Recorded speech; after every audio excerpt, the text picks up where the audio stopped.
মুআজ্জাজ মুহতারাম উপস্থিত সম্মানিত মুসল্লি সাহেবান, সর্বপ্রথম ওই মহান মালিকের দরবারে শুকর আদায় করি, যেই মহান মালিক মহান ইজ্জত আমাদেরকে দুনিয়াবী কাজকর্ম থেকে ফারেক করে অবসর করে সুস্থতার মতন মহা দৌলত দান করেছেন এবং আজকে পবিত্র শুক্রবার জুমার নামাজ আদায়ের লক্ষ্যে রবের সবচাইতে প্রিয় স্থান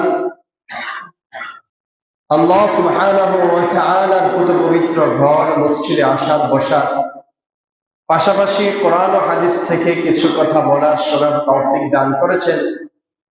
এই জন্য সকলেই অন্তরের অন্তঃস্থল থেকে মহাব্বতের সাথে জোরে সোরে শুকর আদায় করি, সকলে বলি আলহামদুলিল্লাহ। সম্মানিত উপস্থিতি, আল্লাহ সুবহানাহু ওয়া তাআলা তিনার প্রিয় নবী, বিশ্ব নবী, রাহমাতুল লিল আলামিন জনাবে মুহাম্মদুর রাসূলুল্লাহ সাল্লাল্লাহু আলাইহি ওয়াসাল্লামকে এই পৃথিবীর বুকে পাঠিয়েছেন চারটা কাজ দিয়ে। কয়টা কাজ দিয়ে বলেন? চারটা কাজ দিয়ে। আমি কোরআনুল কারীমের চারটা আয়াত তেলাওয়াত করব। যেমন 1 নম্বর সূরা বাকারার 129 নম্বর আয়াতে রব্বুল আলামিন বলেন, রব্বানা ওয়াবআথ ফীহিম রাসূলাম মিনহুম ইয়াতলু আলাইহিম আয়াতিকা ওয়া ইউআল্লিমুহুমুল কিতাবা ওয়াল হিকমাতা ওয়া ইউযাক্কিহিম ইন্নাকা আনতাল আজিজুল হাকীম। এরকম ভাবে সূরা বাকারার 152 নম্বর আয়াতের ভিতরে রব্বুল আলামিন বলেন, কামা আরসালনা ফীকুম রাসূলাম মিনকুম ইয়াতলু আলাইকুম আয়াতিনা ওয়া ইউযাক্কিকুম ওয়া ইউআল্লিমুকুমুল কিতাবা ওয়াল হিকমাতা ওয়া ইউআল্লিমুকুম মা লাম তাকুনু তা'লামুন।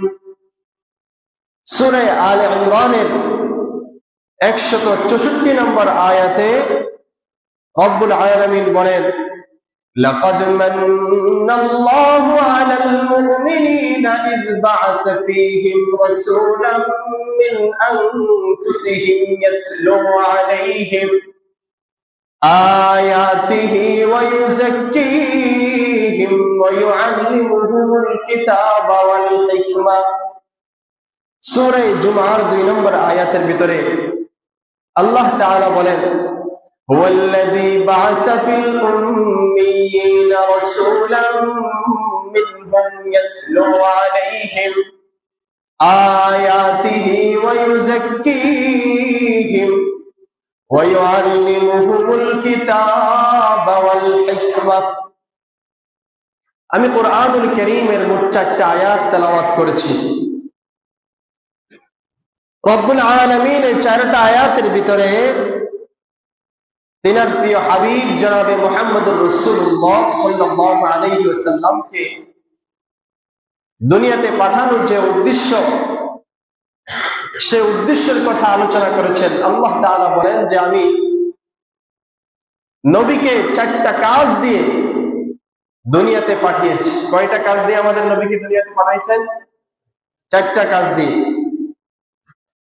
1 নম্বর কাজ কি? 1 নম্বর কাজ হচ্ছে তেলাওয়াতুল কোরআন। কোরআনুল কারীমের তেলাওয়াত করার জন্য, কোরআনুল কারীমের তেলাওয়াত মানুষকে শোনানোর জন্য, কোরআনুল কারীমের তেলাওয়াত মানুষকে শিক্ষা দেওয়ার জন্য। 2 নম্বর রব্বুল আলামিন নবীজিকে দুনিয়াতে পাঠাইছেন যে উদ্দেশ্যে, যে কাজ দিয়ে, সেটা হচ্ছে কোরআনুল কারীমের শিক্ষা দেওয়ার জন্য। 3 নম্বর কাজ হচ্ছে হিকমত শিক্ষা দেওয়ার জন্য তথা হাদিস। 4 নম্বর কাজ হচ্ছে ওয়ায়ুযাক্কিহিম, তথা মানুষকে আত্মশুদ্ধি করার জন্য, পুত পবিত্র করার জন্য। 4টা আয়াতের ভিতরে একই কথা রব্বুল আলামিন বলেছেন। সর্বপ্রথম যে আয়াতটা সূরা বাকারার 129 নম্বর আয়াত, এই আয়াতটা ইব্রাহিম আলাইহিস সালাতু ওয়াস সালামের দোয়া সংক্রান্ত। এই আয়াতের ভিতরে রব্বুল আলামিন বলেন, রব্বানা ওয়াবআথ ফীহিম রাসূলাম মিন আনফুসিহিম ইয়াতলু আলাইহিম আয়াতিকা ওয়া ইউআল্লিমুহুমুল কিতাব। যে হে আমাদের প্রভু, ইব্রাহিম আলাইহিস সালাতু ওয়াস সালাম দোয়া করেন, আপনি প্রেরণ করুন তাদের মধ্য থেকেই একজন রাসূল, যিনি তাদেরকে আয়াত শিক্ষা দিবেন, ওয়া ইউআল্লিমুহুমুল কিতাবা, এবং কিতাব শিক্ষা দিবেন, ওয়াল হিকমাতা, এরকম ভাবে হিকমত শিক্ষা দিবেন, এরকম ভাবে তাদেরকে পুত পবিত্র করবেন, ওয়া ইউযাক্কিহিম, তাদেরকে আত্মশুদ্ধি করবেন। 4টা আয়াতের উদ্দেশ্য, বিষয় একই, 4টা কথাই 4টা আয়াতের ভিতরে বলা হয়েছে। প্রথম আয়াতের ভিতরে রব্বুল আলামিন তেলাওয়াতুল কোরআনের পরেই কোরআনুল কারীমের শিক্ষা, হিকমত শিক্ষা, এই 2টা, এবং সর্বশেষ 4 নম্বরে নিয়ে আসছেন ওয়াইযাক্কিহিম, তথা আত্মশুদ্ধির কথা। বাকি যে 3টা আয়াত আছে, এই 3টা আয়াতের ভিতরে রব্বুল আলামিন নিজে থেকেই কোরআনুল কারীমের শিক্ষা, এরকম ভাবে হিকমত শিক্ষা, এই 2টার আগে ওয়াইযাক্কিহিম, তথা আত্মশুদ্ধির কথা বলছে। অতএব এর দ্বারা বোঝা যায় যে কোরআনুল কারীমের শিক্ষার আগে, হাদিস শিক্ষার আগে আমাদেরকে সর্বপ্রথম আমাদের অন্তর পুত পবিত্র করতে হবে। অন্তরের ভিতরে যে সমস্ত আখলাকে খবিসা, আখলাকে জমিমা, খারাপ গুণ যেগুলো আছে, খারাপ যে সমস্ত চরিত্র আমাদের ভিতরে আছে, যেগুলোকে আখলাকে খসিসাও বলা হয়, এইগুলো আমাদেরকে আগে দূর করতে হবে। এইগুলো যদি কোনো ব্যক্তির অন্তর থেকে দূরীভূত হয়ে যায়, তখন কোরআনুল কারীমের জ্ঞান, কোরআনুল কারীমের হিকমত, কৌশল, শিক্ষা সব কিছু বোঝা আমাদের জন্য সহজ হবে, মানা সহজ হবে। প্রত্যেকটা মানুষের ভিতরে এরকম 10টা অপরাধ, 10টা খারাপি, 10টা খারাপ জিনিস প্রত্যেকটা মানুষের অন্তরে আছে, সবার ভিতরেই সৃষ্টিগত ভাবেই আছে। 1 নাম্বার কি? সর্বপ্রথম যে খারাপ বিষয়টা হচ্ছে হিরস, তথা লোভ। 1 নম্বর খারাপই হচ্ছে লোভ। লোভ সবার ভিতরে আছে, আছে কিনা নাই বলেন? সবার ভিতরে লোভ আছে না? পৃথিবীতে লোভ নাই এরকম কোন ব্যক্তি নাই, সবার ভিতরে কি আছে? লোভ আছে। সর্বপ্রথম লোভটা আমাদেরকে কি করতে হবে? পরিহার করতে হবে। এরকম ভাবে আমাদের ভিতরে আছে তৌলুল আমাল, তথা দীর্ঘ তামান্না, দীর্ঘ আশা আকাঙ্ক্ষা। 3 নম্বরে আমাদের ভিতরে আছে গদব তথা রাগ। সবার ভিতরে কম বেশ কি আছে? রাগ আছে কিনা নাই? 4 নম্বরে কিদ তথা মিথ্যা। সবাই কম বেশ মিথ্যা কথা আমরা বলেছি, বলি।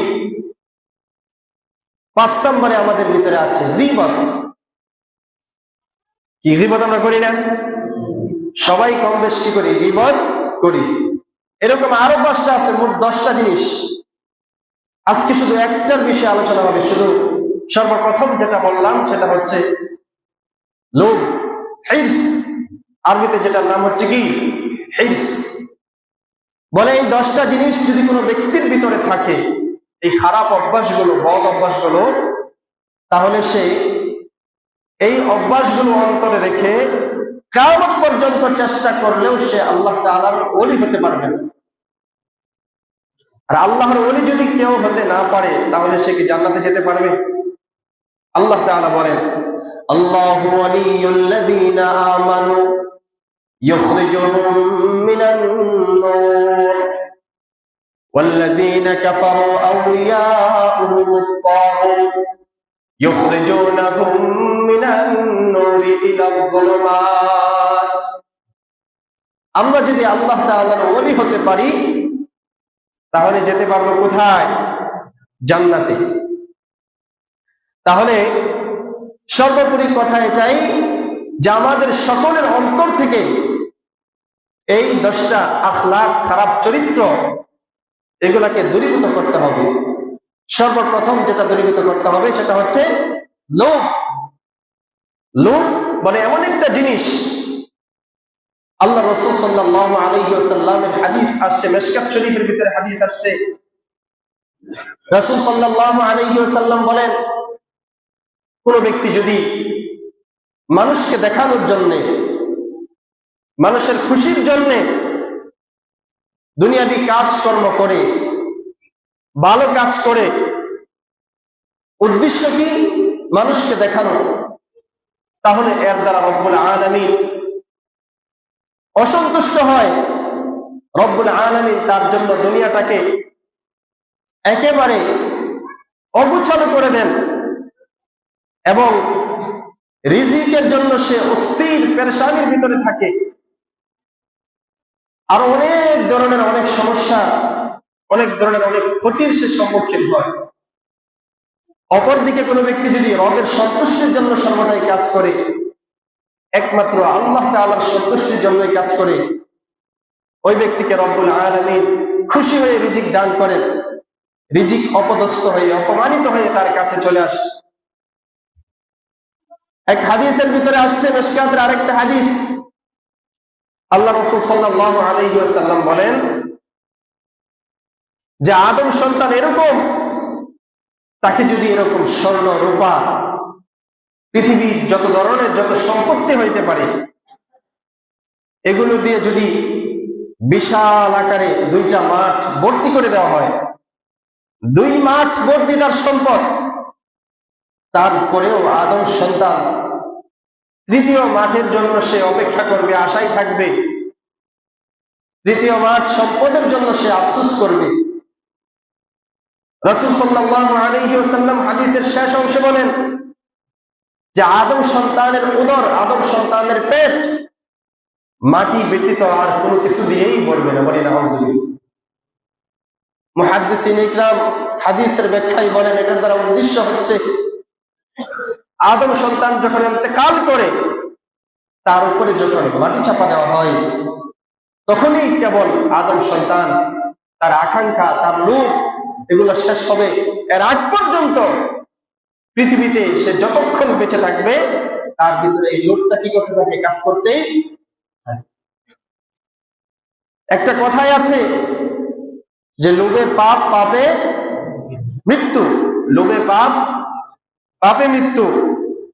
যার যেই কথা জ্বলন্ত প্রমাণ স্বরূপ আমি আপনাদের সামনে একটা ওয়াকিয়া পেশ করি। হযরত ঈসা আলাইহিস সালাতু ওয়াস সালাম, আমরা সবাই ওনার কথা শুনছি, একজন জলিলুল কদর নবী এবং রাসূল ছিলেন।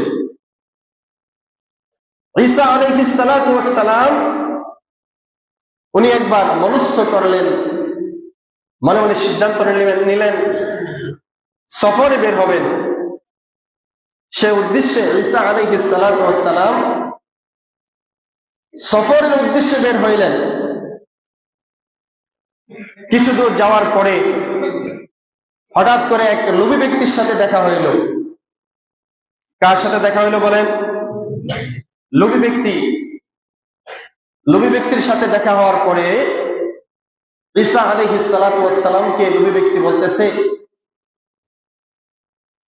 ওগো আল্লাহর পয়গম্বর, আপনি আপনার সফর সঙ্গী হিসাবে আমাকে গ্রহণ করুন। ঈসা আলাইহিস সালাতু ওয়াস সালাম তিনি প্রথমত রাজি হইলেন না, কিন্তু বারবার লোকটা যখন আবদার করতেছিল, তখন তিনি রাজি হয়ে গেলেন। ঠিক আছে, আমার সাথে চলো। ঈসা আলাইহিস সালাতু ওয়াস সালাম লোভী ব্যক্তিকে নিয়ে আবার সফর শুরু করলেন। চলতে চলতে চলতে চলতে চলতে চলতে নদীর কিনারায় একটা জায়গায় গিয়ে পৌঁছলেন। ঈসা আলাইহিস সালাতু ওয়াস সালাম অনুভব করলেন যে ওনার খুব ক্ষুধা পেয়েছে, তৃষ্ণা পেয়েছে। উনি ওনার থলের ভিতরে যে রুটি ছিল, রুটি বের করলেন। 3টা রুটি ওনার থলের ভিতরে ছিল।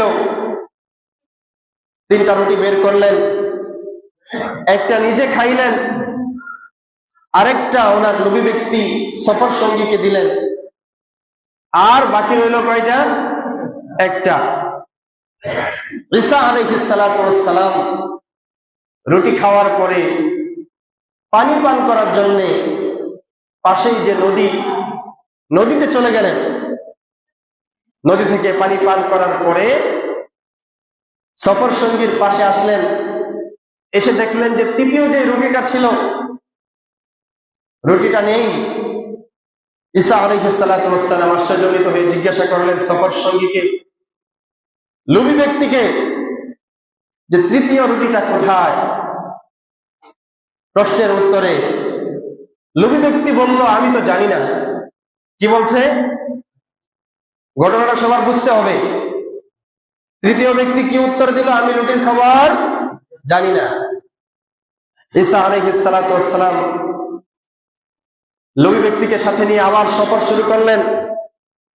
চলতে চলতে চলতে চলতে এমন এক জায়গা দিয়ে অতিক্রম করতেছিলেন, জঙ্গল। হঠাৎ উনি দেখতে পাইলেন যে একটা হরিণ সাথে 2টা বাচ্চা নিয়ে পাশ দিয়ে যাইতেছে। ঈসা আলাইহিস সালাতু ওয়াস সালাম আল্লাহ তাআলার হুকুমে হরিণের একটা বাচ্চাকে ডাক দিলেন। তৎক্ষণাৎ হরিণের বাচ্চা এসে হাজির। ঈসা আলাইহিস সালাতু ওয়াস সালাম হরিণের বাচ্চাটিকে জবাই করলেন, বোনা করলেন। সাথে থাকা লোভী ব্যক্তিকে নিয়ে আহার করলেন। খাওয়া দাওয়া শেষ হওয়ার পরে ঈসা আলাইহিস সালাতু ওয়াস সালাম বললেন, হরিণের বাচ্চার যে হাড্ডি আছে এগুলোকে উদ্দেশ্য করে বললেন যে আল্লাহর হুকুমে তুমি জীবিত হয়ে যাও। সাথে সাথে হরিণের বাচ্চা জীবিত হয়ে গেল। সুবহানাল্লাহ। এটা নবীদের মুআজিজা ছিল। এই ঘটনা সাথে থাকা লোভী ব্যক্তিও দেখলো। ঈসা আলাইহিস সালাতু ওয়াস সালাম লোভী ব্যক্তিকে এবার বললেন যে, হ্যাঁ আমার সফর সঙ্গী, তুমি তো দেখলাই যে তোমার সামনে আল্লাহ সুবহানাহু ওয়া তাআলার হুকুমে একটি হরিণের বাচ্চা, যেটাকে আমরা জবাই করে বোনা করে খেয়েছি, এটা পর্যন্ত জীবিত হয়ে গেছে। সেই সত্তার কসম, সেই সত্তাকে সাক্ষী রেখে আমি বলতেছি, এখনো সময় আছে, বলো তৃতীয় রুটিটি কে খেয়েছে? প্রশ্ন করার পরেও সে একই জবাব, বলে আমি জানি না। আগে কি বলছিল? আমি জানি না। এখনো কি বলে? জানি না। আবার সফর শুরু করলেন। ঈসা আলাইহিস সালাতু ওয়াস সালাম কিতাবের ভিতরে আসছে, লম্বা ঘটনা। আপনারা আবার মনে করেন যে যেটা আলতু ফালতু না, কিতাবে আসছে ঘটনা। ঈসা আলাইহিস সালাতু ওয়াস সালাম আবার সফর শুরু করলেন। যাইতে যাইতে যাইতে যাইতে এমন একটা জায়গায় গেলেন যেখানে একেবারে বালুকাময়, শুধু বালি আর বালি, মরুভূমি। ঈসা আলাইহিস সালাতু ওয়াস সালাম কতগুলো বালি একত্রিত করলেন, জমা করলেন। জমা করে আল্লাহর হুকুমে এই বালিগুলোকে স্বর্ণে রূপান্তরিত করলেন। বলে সুবহানাল্লাহ। সবগুলো বালি কি হয়ে গেল? স্বর্ণ হয়ে গেল। ঈসা আলাইহিস সালাতু ওয়াস সালাম এই স্বর্ণগুলোকে 3টা ভাগ করলেন। কয়টা ভাগ করলেন? 3টা ভাগ। 3টা ভাগ করে বললেন যে একটা ভাগ আমার, আরেকটা ভাগ তোমার, আরেকটা ভাগ হচ্ছে যেই ব্যক্তি তৃতীয় রুটিটা নিয়েছে বা খবর জানে তার। কি বলছে? তৃতীয় ভাগ কার? যে তৃতীয় রুটিটা খেয়েছে তার। লোভী ব্যক্তি এবার পেরেশানির ভিতরে পড়ে গেল। কি পেরেশানি? সে তো লোভী, যে হাই হাই কি করলাম, যদি আগে বলতাম তাহলে তো এই বাঘটাও নিতে পারতাম। তাই বলে কি এখন ছেড়ে দেবো? এরকম না, ছাড়া যাবে। সাথে সাথে বলে ফেললেন যে হ্যাঁ আমি তো খেয়েছি, ওটা স্বীকার করে ফেললেন।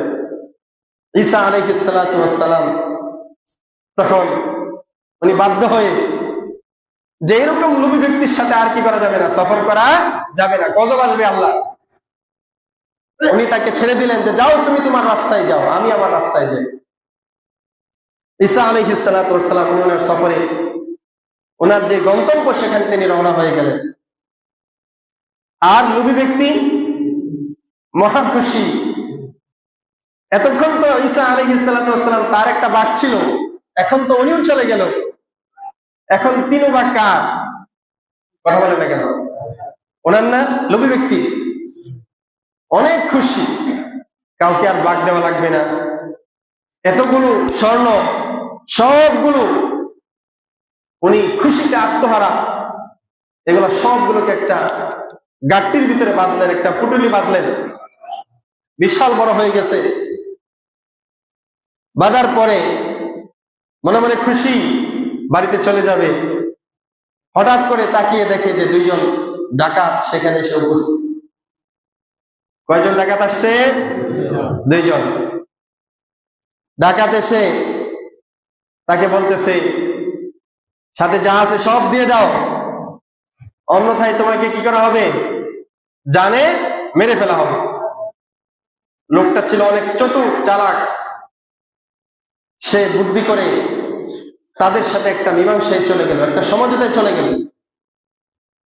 যে আমাকে মারার দরকার নেই, এখানে তো অনেকগুলো স্বর্ণ আছে, আমরা তিনজনে মিলে ভাগ করে নেই, মারামারির কি দরকার?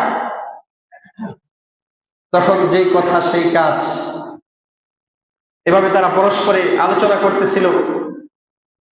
তখন সবাই অনুভব করলো যে তাদের খুব ক্ষুধা পেয়েছে। তখন তারা পরামর্শ সাপেক্ষে একজনকে বলল তিনজনের মধ্য থেকে যে তুমি যাও, পাশে যে বাজার আছে বাজার থেকে খাবার নিয়ে আস। তখন তিনজনের মধ্যে থেকে একজন চলে গেল কোথায়? বাজারে চলে গেল। আর এখানে রয়েছে কয়জন? দুইজন। যেই ব্যক্তি বাজারে গেছে তার ভিতরেও কি আছে? লোভ। কথা বলেন না কেন? কি আছে? লোভ। কি জন্য ঘটনাটা বলতেছি বলেন তো? লোভে পাপ, পাপে মৃত্যু, এটা বোঝানোর জন্য ঘটনা বলতেছি। যে ব্যক্তি বাজারে গেছে খাবার আনার জন্য, তার ভিতরেও কি আছে? লোভ আছে। সে বাজারে যায়, মনে মনে চিন্তা করে এতগুলো স্বর্ণ 3 ভাগ করা হবে, তাহলে তো আমার ভাগে কম হয়ে যাবে, কি দরকার শুধু শুধু 3 ভাগ করা, আমি চাইলেই তো তাদের দুইজনকে মেরে ফেলতে পারি। বলে কিভাবে? বলে আমি তো আসছি একটা মহৎ কাজে, খাবার নেওয়ার জন্য, আমি যদি খাবারের সাথে বিষ মিশ্রণ করি আর এই খাবার যদি তারা খায়, তাহলে তারা দুজন কি করবে? মরে যাবে, আর সবগুলো স্বর্ণের মালিক আমি হয়ে যাব। সহজ হিসাব। যেই কথা, যেই প্ল্যান, সেই কাজ। খাবার কিনলেন, বিষ মিশাইলেন, মিশানোর পরে খাবার নিয়ে আসতেছে রাস্তায়। এদিকে যে দুইজন লোক ছিল, একজন তো আগে থেকেই লোভী, আরেকজন ডাকাত। ডাকাতের ভিতরে লোভ আছে কিনা? নাই। কথা বলেন, লোভ না থাকলে কি ডাকাতি করে? তার ভিতরে তো আরো বেশি লোভ। তারা দুইজন এদিকে চিন্তা করে, কি চিন্তা? যে এতগুলো স্বর্ণ মুদ্রা, এগুলো 3 ভাগ করার কি দরকার? আমরা দুইজন এখানে আছি, 2 ভাগ করলেই তো হয়। এটা কিভাবে সম্ভব? সে যে বাজারে গেছে তাকে হত্যা করে ফেলতে হবে। কিভাবে হত্যা করব? বলে আমরা আগে থেকে প্রস্তুতি গ্রহণ করব। সে খাবারটা নিয়ে আসা মাত্রই যখন আমাদের সামনে হাজির হবে, আমরা তার উপরে কি করব? আক্রমণ করব।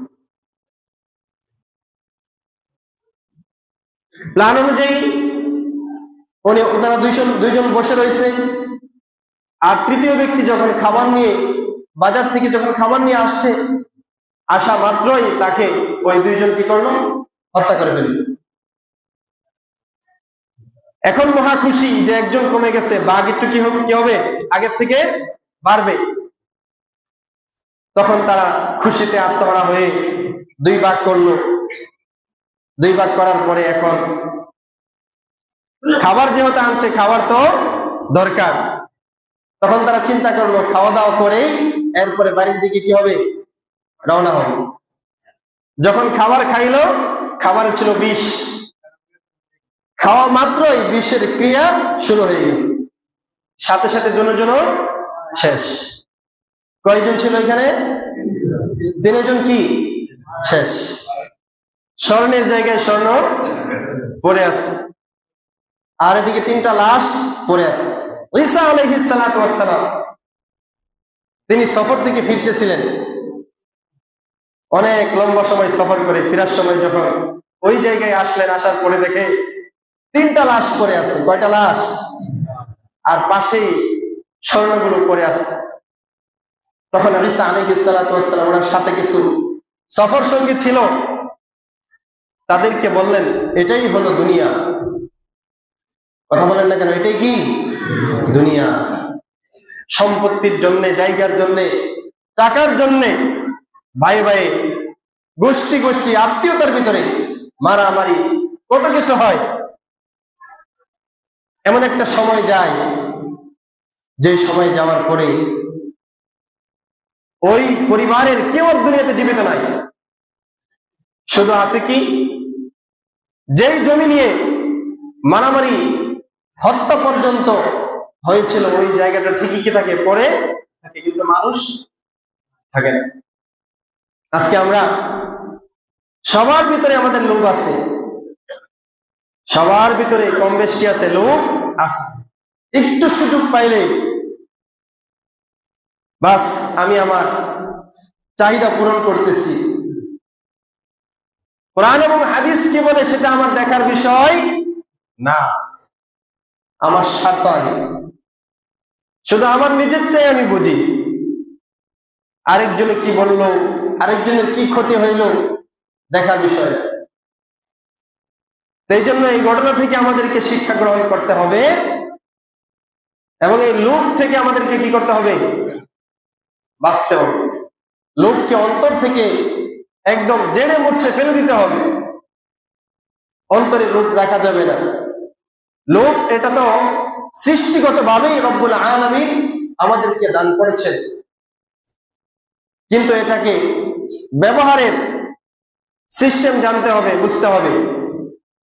এটা প্রয়োগের ক্ষেত্র বুঝতে হবে যে কোথায় আমি আমার লোভকে কন্ট্রোল করব, এবং কোথায় আমি লোভটাকে গ্রহণ করব, এটা বুঝতে হবে। আমরা যদি সাহাবায়ে কেরামের ইতিহাস পড়ি, আল্লাহ রাসূল সাল্লাল্লাহু আলাইহি ওয়াসাল্লামের সিরাত পড়ি, তখন সাহাবায়ে কেরামের ইতিহাসে দেখা যায় সাহাবীরা আখিরাতের প্রতি কি পরিমাণ লোভী ছিলেন, ইবাদত বন্দেগীর প্রতি কি পরিমাণ লোভী ছিলেন। ওনারা লোভ করতেন ভালো কাজ নিয়ে। একজন 5 ওয়াক্ত নামাজ পড়ে, সুন্নত, এরপরে নফল যে সমস্ত ইবাদত বন্দেগী আছে সব করে। আরেকজন নফলগুলো করে না, তার লোভ ছিল সে এত কিছু করতেছে, আওয়াবি, নেশা, চাষ, তাহাজ্জুদ সব করতেছে, আমি কেন করি না, আমাকেও এটা পড়তে হবে, এটা লোভ ছিল। যে আরেকজন সে এরকম এত টাকা আল্লাহর রাস্তায় দান করতে পারতেছে, আখিরাতে এত কিছু করতেছে, আমি করতে পারতেছি না, আমাকে তার চাইতে আরো উপরে যেতে হবে, এটা লোভ ছিল। অনেক সময় দেখা যেত গোপনে গোপনে সাহাবায়ে কেরাম প্রতিযোগিতা করতেন কার থেকে কে বেশি ইবাদত বন্দেগী করতে পারে। এক কথায় ওনাদের লোভটা ছিল আখিরাত নিয়ে। কি নিয়ে বলেন? আখিরাত নিয়ে। আর আমাদের লোভ শুধু শুধু দুনিয়া, দুনিয়া ছাড়া আমরা কিছুই বুঝি না, শুধুই দুনিয়া, শুধুই দুনিয়া। কত কিছু শুনি, কত নসিহত শুনি, কিন্তু তারপরেও কোনো কাজে আসে না, নিজেকে কন্ট্রোল করতে পারি না। কত সমস্যা, কয়টার কথা বলবো, সমস্যার অভাব নাই। যাই হোক, আল্লাহ তাআলা আমাদের সকলকে এই লোভ নামক মারাত্মক ব্যাধি থেকে হেফাজত করুক বলে আমিন।